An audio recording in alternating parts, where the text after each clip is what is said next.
반갑습니다. 송재준입니다. 고민정 전 청와대 대변인이 총선 출마를 앞두고 이번에 중앙일보와 인터뷰를 가졌습니다. 오늘 저는 영상을 통해서 인터뷰 내용을 조금 소개를 시켜드리고 그리고 제가 가지고 있는 생각 몇 가지를 좀 정리해 보고자 합니다. 고민정 청와대 전 대변인에 대해 가지고 그분이 갖고 있는 개인적인 어떤 철학과 사상에 대해서 제가 논평할 수 있는 기회는 없었습니다.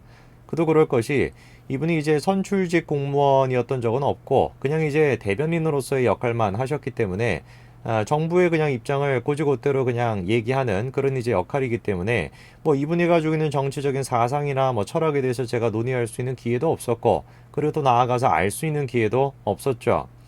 이번에 중앙일보와의 인터뷰를 통해 가지고 저는 고민정 전 대변인이 가지고 있는 정치적인 철학과 입장에 대해서 좀 잘 알 수 있는 그런 기회를 가질 수가 있었습니다. 그리고 제가 내리는 결론은 간단합니다. 고민정 전 대변인은 정치를 하시지 않는 게 좋을 것 같다라는 게 제 생각입니다. 이거는 그냥 단순하게 비판적인 입장만 가지고서 제가 얘기하는 것이 아니라 정말 개인적인 어떤 그런 입장에서도 안 하시는 게 정말 좋을 것 같다라고 제가 감히 좀 충언을 드리고 싶습니다. 이번에 인터뷰의 내용을 제가 한 4-5가지 정도를 조금 요약을 해가지고 말씀을 드리고자 하는데요. 인터뷰 중에는 이런 가족에 대한 얘기도 나옵니다. 워킹맘으로 아이를 키우기가 힘들지 않은가라는 질문에 대해 가지고 아이들한테는 조금 서운할 수 있을지 모르겠지만 사람들이 뭐라고 하든 너희들 나름의 삶을 살기를 바라는 거다. 엄마는 정치인 고민정으로서 멋진 삶을 살아갈 테니까. 고민정 전 청와대 대변인이 지금 아이들한테 하는 얘기는 간단하겠죠, 그렇죠? 엄마는 엄마 나름대로의 삶이 있는 것이고 또 너희들은 너희들 나름대로의 삶이 있는 것이니까 엄마는 정치인으로서 멋진 삶을 살아가고 너희들도 너희들이 하고 싶은 어떤 멋진 일을 찾아가지고 살아가라 이런 얘기를 지금 하고 있는 거 아니겠습니까? 저는 지금 저 얘기에 대해서 추후도 반박할 생각이 없습니다. 오히려 저 얘기가 제가 가지고 있는 삶을 바라보는 철학과 딱 일치하는 얘기입니다.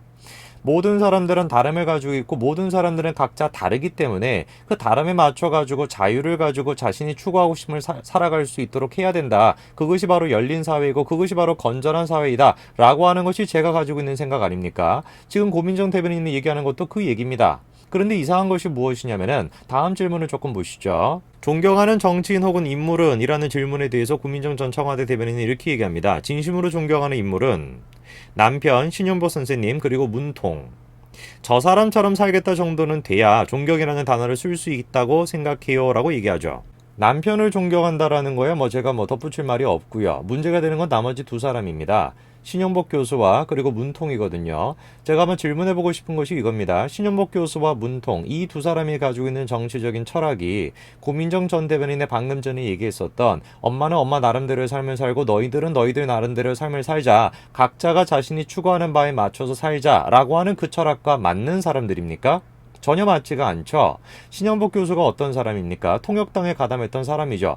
혹시 영상을 보시는 분들 가운데서 통역당이 모르시는 분들도 계실 수 있는데요. 통역당은 쉽게 얘기해서 공안 사건이었습니다. 당시 중앙정보부장 김영옥의 발표에 따르게 되면은 주목급인 김종태가 전후 4차례에 걸쳐가지고 김일성과 면담을 하고요. 그리고 거기에 대해 가지고 지령을 받아가지고 미화 7만 달러, 하나 2,350만 원, 1화 50만 원의 공작금을 받아가지고 통합혁명당이 결성이 됐던 것이죠. 물론 신영복 교수는 나중에 전향서를 쓰고 나오죠. 그러나 분명히 신영복 교수는 이렇게 얘기를 합니다. 월간 마이제와의 인터뷰에서 신영복은 전향서를 썼지만 사상을 바꾼다거나 동지를 배신하는 일을 하지 않았으며 통역당에 가담한 것은 양심의 명령 때문이었고 향후로도 양심에 따라 통역당 가담 때와 비슷한 생각으로 활동하겠다라고 밝힌 바 있다.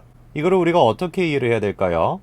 신영복 교수는 분명히 통역당에 가담한 거에 대해서 후회하지 않습니다. 그리고 지금 얘기가 나와 있던 것처럼 양심에 따라 가지고 추후에도 똑같은 활동을 하겠다라고 신영복 교수는 밝혔습니다. 고민정 전 대변인은 뭐라고 했습니까? 저 사람의 행동 전도는 따라할 수가 있어야 그래야지 존경이라는 단어를 쓸 수 있다라고 했고 그리고 거기에 맞춰가지고 신영복 교수를 존경한다라고 하셨으면은 고민정 전 대변인도 마찬가지로 통역당과 비슷한 사건을 일으키겠다라고 우리가 이해할 수밖에 없는 거 아니겠습니까? 생각할 수 있는 건 둘 중에 하나밖에 없겠죠. 고민정 전 대변인도 마찬가지로 통역당 사건과 비슷한 그런 사건을 일으키겠다. 아니면은 신영복 교수라는 사람이 어떤 사람인지 제대로 모르고서 존경한다라는 말을 지금 함부로 쓰고 있다. 둘 중에 하나밖에 아니겠습니까? 어떤 경우든지 간에 둘 다 잘못된 경우인 것이죠. 문통에 대해서는 제가 뭐 덧붙일 것도 없을 것 같습니다. 제가 아까 전에 고민정 대변인에 대해 가지고 정치를 안 하시면 좋겠다라고 얘기했던 이유가 무엇이냐면은 저분은 지금 기본적으로 대변인 역할에 익숙하셔서 그런지 자신만의 정치적인 철학이 없어요. 그렇기 때문에 오락가락하는 겁니다. 내가 가지고 있는 개인적인 삶의 방식에 맞춰서 생각해 봤었을 때는 아이들한테 하는 얘기나 그런 방식에 맞춰서 봤었을 때는 오히려 우파적인 가치관을 가지고 있고 개인의 어떤 자유와 그리고 개인의 어떤 다름 그런 거에 대해서 존중하고 있는 입장을 가지고 있으면서 뚱딴지 같이 갑자기 정치적으로 같은 경우는 문통이나 신용복 교수 이런 사람들을 지금 존경한다라고 얘기하고 있으니까 전혀 자신만의 사고의 어떤 깊이에 따라 가지고 정치적인 철학을 갖추고 있지 않다라는 것입니다. 그렇기 때문에 정치를 해서는 결코 안 되는 것이죠. 이런 논리적인 모순이 또다시 나타납니다. 본인의 장점이 뭐라고 생각하냐는 질문에 대해 가지고 가장 큰 장점은 국민들과의 교감이다. 공감이고 젊은 사람들의 공통점이 쿨하다라는 거잖아요. 그래, 너는 너야.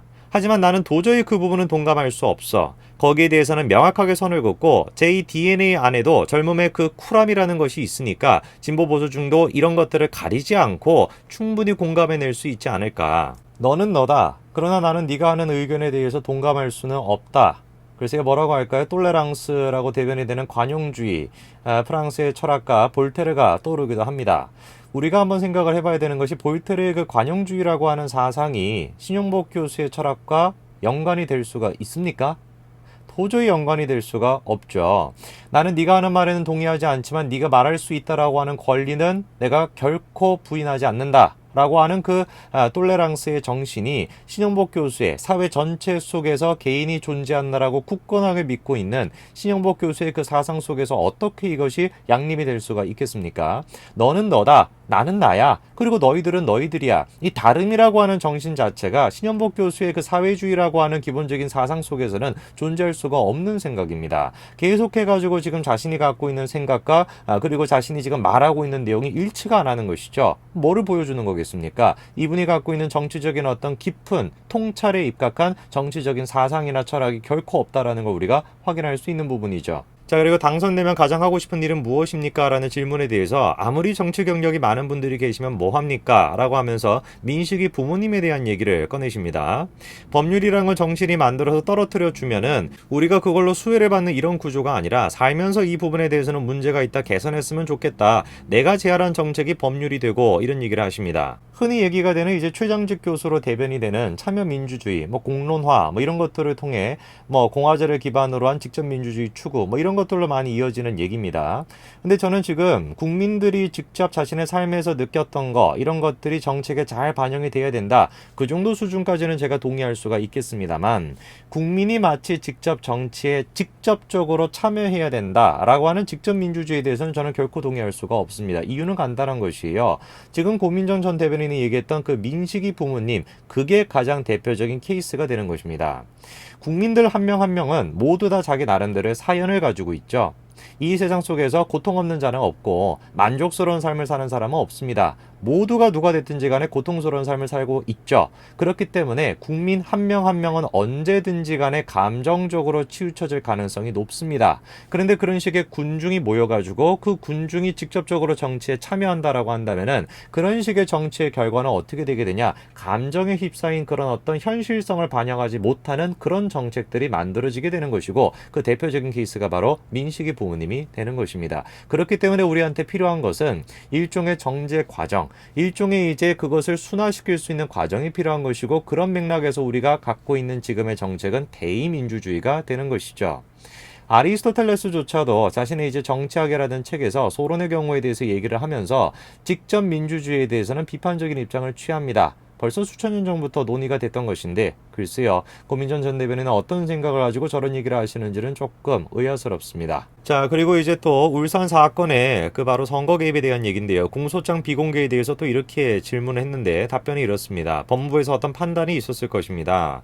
기소 자체가 그 사람이 범죄 사실이 있다고 판정돼서는 안 됩니다. 하지만 수많은 언론 보도를 통해서 기소 자체만으로 마치 그 사람이 마치 어떠한 범죄 혐의가 있는 것처럼 다뤄지는 것은 잘못된 것이다 라는 입장을 얘기하는데요. 실제로 저것이 지금 정부가 가지고 있는 기본적인 논지죠. 공소장을 통해 가지고 재판이 있기도 전부터 벌써 죄가 있는 것처럼 우리가 단정해서는 안 된다 라고 하는 것이 기본적인 정부의 입장입니다. 그러면은 저는 좀 이런 질문을 해보고 싶네요. 기사 한 가지를 좀 보실까요? 자기 스스로가 당대표 시절일 때는 박 전 대통령의 탄핵을 주도하면서 탄핵소추안에 최서원, 안종범, 정호성 등 국정농단 관련자의 공소장을 참고자료로 활용했으며 당시 박 전 대통령은 현직 신분이라 소추 대상은 아니었으나 최 씨 등 공소장에 공범으로 기재가 됐고 이를 근거로 민주당 주도의 탄핵 절차가 시작될 수가 있었죠. 고민정 전 청와대 대변인은 저거에 대해서 어떻게 논리적으로 설명하실지 저는 참으로 궁금합니다. 기회가 되신다면 저랑도 인터뷰를 좀 해주시면 제가 저런 것들을 좀 질문하고 싶은데 기회가 있을지는 모르겠네요.